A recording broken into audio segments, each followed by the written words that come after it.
جو چلے تو جہاں سے گزر گئے، جو چلے تو جہاں سے گزر گئے،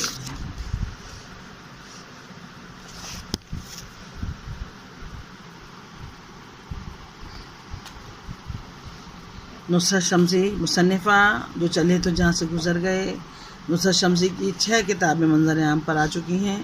ماہ تمام، تاج محل، اور انہوں نے بچوں کے لیے کام کیا ہے جس میں تحفہ اقبال برائے اطفال اور اسماعیل میٹھی، بچوں کے شاعر اسماعیل میٹھی، اس کے بعد ان کی پناہ گاہ آئی ہے، اور تاج محل اور پناہ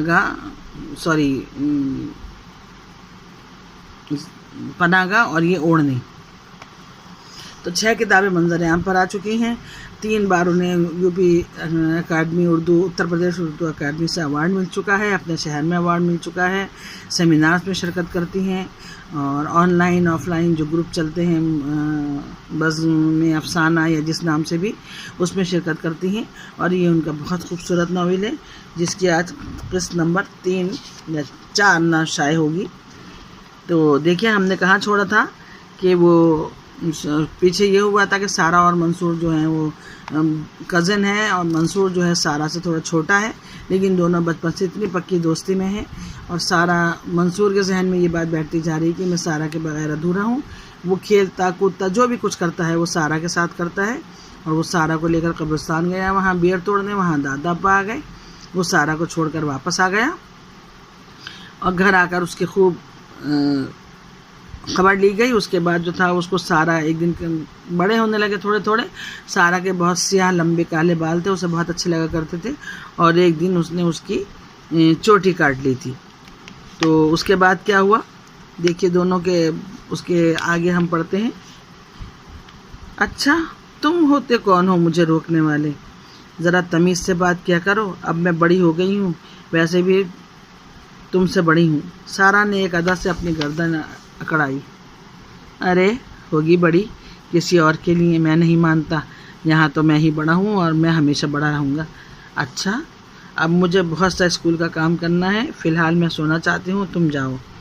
چلا جاؤں گا، اتنی جلدی کیا ہے، تھوڑی دیر اور باتیں کرتے ہیں۔ کون سی باتیں؟ اسکول کی، گھر کی، کوئی بھی۔ سارہ کو بہت نیند آ رہی تھی، تھوڑی دیر میں وہ باتیں کرتے کرتے ہی صوفے پر ڈھیر گئی۔ اس کی ایک لمبی سی چوٹی صوفے سے باہر لٹک رہی تھی، بالوں میں جکڑی ہوئی، جس نے منصور کو بہت چڑ تھی۔ منصور بھی اب جوانی کی خوشبو سونگھ چکا تھا، اس کا دل اکثر کسی بات کو سوچ کر دھڑک جاتا۔ اب اکثر اس کی سوچ بھی بھٹکنے لگی تھی، اس کا دل چاہتا تھا کہ وہ ہر وقت سوٹڈ بوٹڈ رہے اور لوگ اس کی طرف متوجہ ہوں۔ اس نے سوتی ہوئی سارہ کو دیکھا، اور اچانک ہی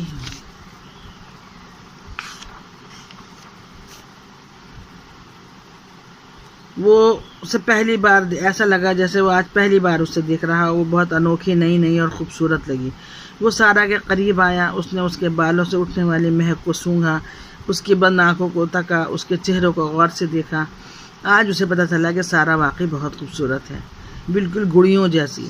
اس کے بالوں کو چھوا، پہلی بار اس کے ہاتھوں میں کچھ کپکپاہٹ ہوئی تھی، حالانکہ وہ 1000 بار اس کے بالوں کو چھو چکا تھا، کھینچ چکا تھا، مگر آج جیسی کیفیت پہلے کبھی نہیں ہوئی۔